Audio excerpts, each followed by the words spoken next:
Bismillahirrahmanirrahim. Assalamualaikum warahmatullahi wabarakatuh. Perkenalkan, kami dari kelompok 2, kelas 3B, program studi pendidikan matematika. Di sini kami akan menjelaskan mengenai artikel ilmiah yang berjudul Efektivitas Pembelajaran Daring Mahasiswa Pendidikan Matematika selama Pandemi COVID-19 Universitas Muhammadiyah Surakarta tahun 2021. Perkenalkan, saya Diah Yunur Indah Sirejeki dengan NIM A4102000094 dan teman saya yang bernama Liza Lukis, NIM A4102000090. Di sini kami akan memulai. Penelitian ini bertujuan untuk mengetahui efektivitas proses pembelajaran daring mahasiswa program studi pendidikan matematika di tengah pandemi COVID-19. Penelitian ini menggunakan metode deskriptif kualitatif dengan subjek penelitiannya yaitu mahasiswa aktif semester 2-8 program studi pendidikan matematika Universitas Muhammadiyah Surakarta tahun akademik 2020-2021.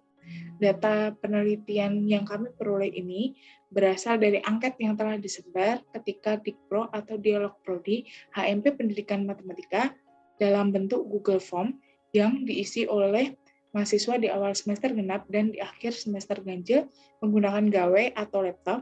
Selanjutnya, beberapa mahasiswa dipanggil untuk melakukan wawancara supaya memperoleh informasi pendukung dari angket. Instrumen tersebut berbentuk jawaban singkat. Data yang telah diperoleh selanjutnya dianalisis secara deskriptif yang diawali dengan pengelompokan berdasarkan kategori tanggapan, kemudian mendeskripsikan tanggapan yang berbeda dari mahasiswa. Yang pertama, menurut Kamus Besar Bahasa Indonesia milik Kemendikbud, luring merupakan akronim dari luar jaringan yang disebut terputus dari jejaring komputer. Luring juga bisa disebut sebagai offline, artinya pembelajaran luring merupakan pembelajaran yang berlangsung tanpa menggunakan jaringan internet. Pembelajaran luring sangat tidak asing bagi semua kalangan, bagi masyarakat yang hidup di perkotaan maupun yang hidup di daerah terpencil. Pembelajaran daring dahulu hanya dikenal pada kalangan tertentu saja, misal mahasiswa yang kuliah di universitas terbuka, siswa maupun mahasiswa yang ada di kota-kota besar, ataupun mahasiswa atau siswa yang telah mengenal teknologi dengan baik sebelum wabah pandemi COVID-19 menyerang bahasa Indonesia. Saat ini masih ada siswa ataupun mahasiswa dengan teknologi masih rendah atau di daerah terpencil sangat asing dengan pelaksanaan pembelajaran daring. Pada bulan Desember 2019, yang menyebabkan semua pergerakan dan perkumpulan orang dibatasi, termasuk larangan pembelajaran luring untuk menekan penyebaran wabah tersebut. Larangan tersebut mengharuskan seluruh jenjang pendidikan melaksanakan pembelajaran daring dari taman kanak-kanak sampai perguruan tinggi, termasuk Universitas Muhammadiyah Surakarta. Proses pembelajaran yang dilaksanakan pada program studi pendidikan matematika melalui aplikasi pendukung, seperti Zoom Meeting, WhatsApp, Google Meet, dan aplikasi lainnya. Pembelajaran melalui daring telah dilakukan kajian dan penelitian sebelumnya bahwa pembelajaran ini sangat tidak efektif ketika tidak didukung oleh sarana dan prasarana teknologi yang memadai. Penelitian ini dilakukan untuk mengetahui efektivitas perkuliahan daring pada mahasiswa program studi pendidikan matematika Universitas Muhammadiyah Surakarta. Hal ini berdasarkan informasi awal dari beberapa mahasiswa yang merasakan kesulitan saat melaksanakan perkuliahan pada mata kuliah yang berbasis pengukuran atau geometri dan hitungan. Penelitian ini juga dilakukan untuk mengetahui kesiapan sarana pendukung perkuliahan daring pada lingkungan tempat tinggal mahasiswa program studi pendidikan matematika Universitas Muhammadiyah Surakarta. Metode penelitian yang kami lakukan, penelitian ini dilaksanakan di Universitas Muhammadiyah Surakarta. Kampus kependidikan ini terletak di Kota Surakarta, Provinsi Jawa Tengah, dengan subjek penelitian mahasiswa program studi pendidikan matematika semester 2 sampai semester 8. Kemudian kami di sini akan membahas hasil dan pembahasan mengenai metode penelitian yang telah kami lakukan. Yang pertama, hasil angket kesulitan mahasiswa pada kesulitan media. Media platform yang sering digunakan selama perkuliahan daring oleh mahasiswa yaitu Open Learning, Schoology, Google Meet, WhatsApp, dan lainnya. Terlihat bahwa dalam diagram tersebut 27% untuk media platform Google Meet sangat disukai, sangat disenangi oleh mahasiswa dikarenakan mahasiswa lebih paham tentang materi yang disampaikan oleh dosen, terutama materi pengukuran atau geometri. Sedangkan Schoology dan Open Learning menurut mahasiswa cocok untuk penugasan saja dibandingkan dengan media WhatsApp. Untuk yang kedua, penggunaan media platform tersebut apakah sudah optimal? 74% cukup optimal karena dikonfirmasikan kepada mahasiswa kenapa penggunaan media atau platform yang digunakan pada proses perkuliahan daring cukup optimal bagi mahasiswa. Mahasiswa memberikan alasan media atau platform tersebut masih banyak dosen yang hanya menggunakan satu media atau platform saja. Yang selanjutnya, kuota bantuan dari Kemendikbud apakah membantu mahasiswa dalam melaksanakan perkuliahan daring? 83% mahasiswa menjawab sangat terbantu dan 17% mahasiswa sangat tidak terbantu. Dikarenakan kuota atau paket data yang diberikan oleh pemerintah hanya bisa untuk membuka media atau platform Zoom Meeting, Google Meet, dan aplikasi untuk belajar lainnya.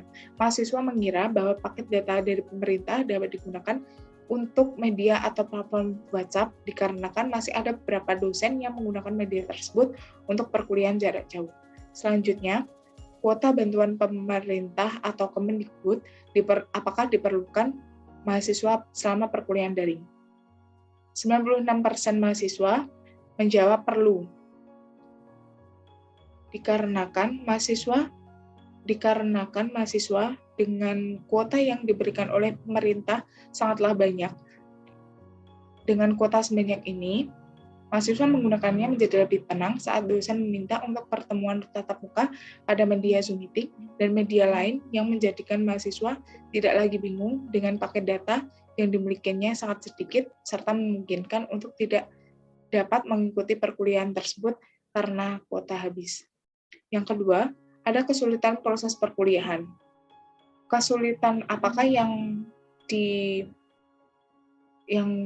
dialami oleh mahasiswa yaitu metode yang digunakan oleh dosen dalam memberikan materi selama perkuliahan secara daring, apakah sudah efektif? Menurut mahasiswa 80% sudah efektif. Dikonfirmasi dari mahasiswa bahwa mahasiswa lebih mengerti apa yang diinginkan oleh dosen saat menjelaskan materi secara luring atau langsung dibandingkan dengan virtual atau daring. Tentu ini memengaruhi kepuasan mahasiswa dalam menerima penjelasan materi dari dosen selama perkuliahan daring berlangsung. Yang selanjutnya, kepuasan mahasiswa terhadap penjelasan materi dari dosen selama perkuliahan daring. 75% mahasiswa menjawab sangat puas.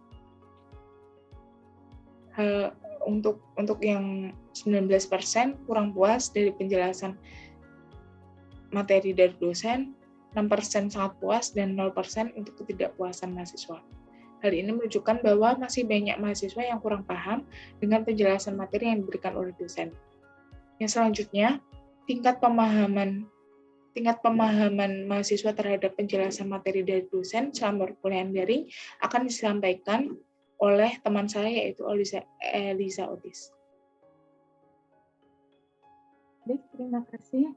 Untuk yang selanjutnya, tentang tingkat pemahaman terhadap penjelasan materi dari dosen selama perkuliahan daring. Respon mahasiswa 52% mudah dipahami, dikarenakan mahasiswa terhadap penjelasan materi dari dosen selama perkuliahan daring 52% mudah dipahami. Dikonfirmasi kenapa mahasiswa mudah memahami penjelasan dari dosen, karena beberapa dosen menggunakan metode pembelajaran dengan menggunakan video. Dengan adanya video penjelasan mengenai materi itu, Mahasiswa dapat mengakses berulang kali dan dapat diakses kapanpun oleh mahasiswa yang daerah rumahnya susah sinyal maupun yang mudah dalam hal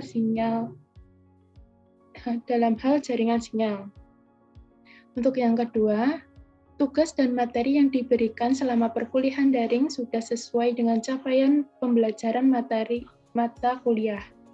Respon mahasiswa 75% cukup sesuai. Dikarenakan menganggap bahwa tugas dan materi yang disampaikan selama perkuliahan daring cukup sesuai dengan capaian pembelajaran mata kuliah. Hal ini disebabkan karena beberapa materi yang dipelajari dan disampaikan menyimpang dari capaian pembelajaran mata kuliah. Selanjutnya, jangka waktu pengumpulan tugas yang diberikan dosen selama perkuliahan daring apakah sudah cukup? Respon mahasiswa 64% cukup.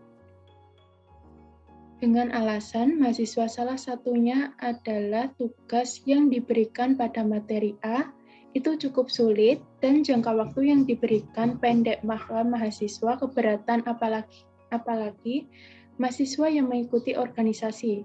Selain itu, alasan yang paling sering diucapkan oleh mahasiswa yaitu mereka terkendala sinyal saat mengumpulkan. Selanjutnya, kendala apa yang dialami selama mengikuti perkuliahan secara daring? Respon mahasiswa 68% menyatakan terkendala oleh sinyal selama mengikuti perkuliahan secara daring. Dengan adanya kendala tersebut, mahasiswa yang rumahnya jauh dari kota diharuskan untuk pergi ke tempat sinyal yang lebih kuat untuk mengikuti perkuliahan secara daring. Metode pengerjaan tugas untuk perkuliahan daring juga sangat berpengaruh bagi kenyamanan mahasiswa selama melaksanakan proses perkuliahan dalam perkuliahan secara daring. Selanjutnya, untuk metode yang paling efektif untuk pengerjaan tugas secara perkuliahan secara daring, respon mahasiswa 59% secara manual atau ditulis tangan. Disebabkan beberapa mahasiswa masih kesulitan saat mencari simbol matematika yang digunakan. Selain itu, saat ada materi pengukuran beberapa mahasiswa yang bingung dengan cara membentuk gambarnya pada media Microsoft Word. Selanjutnya, ada kesulitan praktikum. Untuk yang pertama, apakah pelaksanaan pembelajaran pada mata kuliah praktikum selama perkuliahan daring sudah optimal? Respon mahasiswa 58% optimal. Beberapa alasan mahasiswa kenapa sulit, karena laptop yang mereka gunakan banyak yang belum mendukung media tersebut. Hal ini menyebabkan mahasiswa berpendapat bahwa pelaksanaan praktikum selama perkuliahan daring 58% cukup optimal. Untuk selanjutnya, apakah metode yang digunakan oleh dosen dalam penyajian bahan ajar materi kuliah praktikum sudah optimal? 71% cukup optimal. Dikarenakan dosen banyak menggunakan metode yang digunakan untuk penyelesaian dan kurang adanya penjelasan dari dosen yang dijadikan mahasiswa bingung dengan materi mata kuliah praktikum. Kemudian ada kesulitan UTS dan UAS. Yang pertama, apakah pelaksanaan UTS dan UAS sudah terlaksana dengan baik? Respon mahasiswa 50% sudah baik.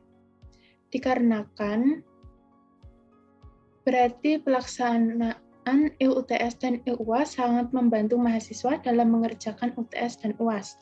Ditinjau dari prosedurnya maupun jangka waktu yang diberikan untuk pengumpulan EUTS dan EUAS.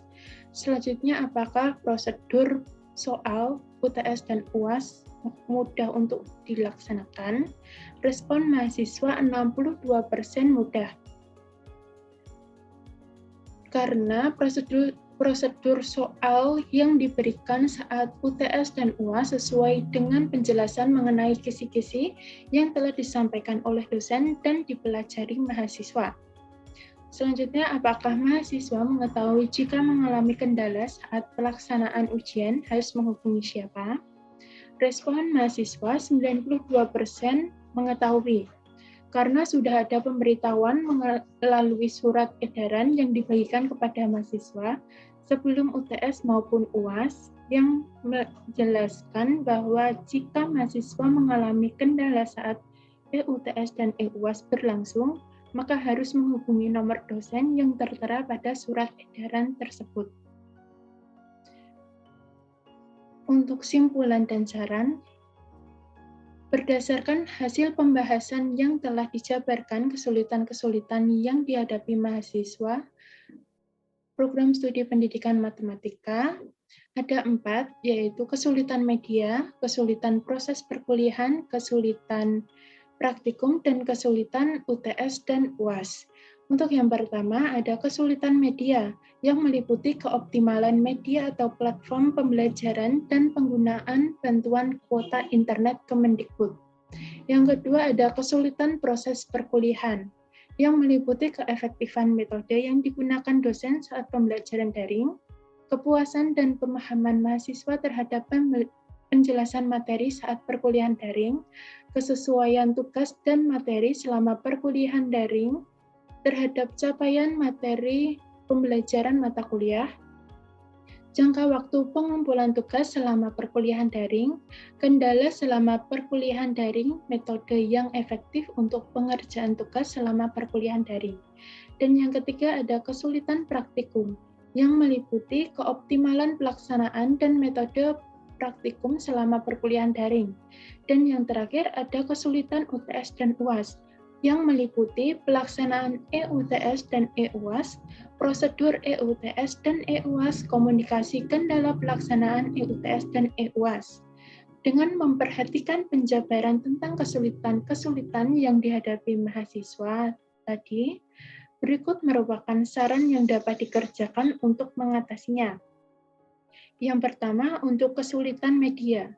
Secara umum terkait dengan jaringan internet, kuota, dan media komunikasi, sehingga perlu diadakan semacam kerjasama secara institusi dengan provider seluler yang berisi tentang jaminan pengadaan jaringan internet dan kuota hemat bagi mahasiswa. Yang kedua, ada kesulitan proses perkuliahan. Pada prinsipnya, dapat dilaksanakan dengan mendekatkan yang lebih baik dari dosen dalam pencapaian pembelajarannya. Dosen dan mahasiswa harus dapat menciptakan suasana yang membuat pembelajaran merasa nyaman. Dosen harus mampu memberikan penjelasan yang cukup dan dapat dimengerti mahasiswa. Penyampaian materi juga harus lebih beragam. Misalnya bisa menggunakan aplikasi lain yang dianggap dapat meningkatkan kualitas pembelajaran daring. Mengaktifkan kamera saat web meeting agar memperlancar proses pembelajaran. Untuk yang ketiga, ada kesulitan praktikum. Secara umum terkait dengan media praktikum yang digunakan, dosen dan mahasiswa harus dapat menciptakan suasana praktikum yang nyaman, sehingga semua mahasiswa dapat melaksanakan praktikum dengan baik. Penyampaian materi juga harus lebih beragam, misal dengan video praktikum. Adanya kerjasama antara dosen dan mahasiswa dalam mengembangkan kemampuan IT, dan mahasiswa meningkatkan motivasi belajar agar terjadi diskusi praktikum. Yang keempat ada kesulitan EUTS dan EUAS. Secara umum terkait dengan media yang digunakan, mahasiswa disarankan dapat mencari jaringan internet yang memadai agar memperlancar proses pengerjaan ujian. Untuk yang kelima, ada faktor-faktor yang mempengaruhi kesulitan belajar mahasiswa, yaitu ada faktor internal yang berupa motivasi dari dalam diri mahasiswa, serta faktor eksternal, yaitu suasana rumah yang kurang mendukung, faktor ekonomi keluarga, faktor penyajian perkuliahan oleh dosen, faktor ketersediaan sarana dan prasarana penunjang, serta karakteristik materi. Yang terakhir, upaya dosen untuk mengatasi kesulitan mahasiswa adalah membangkitkan motivasi mahasiswa dengan penyajian perkuliahan yang dinilai menarik dan mengganti bahan dan alat praktikum dengan alat dan bahan yang mudah ditemui di lingkungan sekitar mahasiswa. Berikut tersebut adalah penjelasan mengenai hasil pembahasan dan dari metode penelitian yang kami laksanakan. Dan ada pun saran serta simpulan mengenai metode yang kami laksanakan dan saran untuk perkuliahan daring ke depannya. Terima kasih. Apabila ada salah kata, kami mohon maaf. Apabila ada kekurangan, kami mohon maaf. Dan apabila ada kelebihan, alhamdulillah. Terima kasih dan wassalamualaikum warahmatullahi wabarakatuh.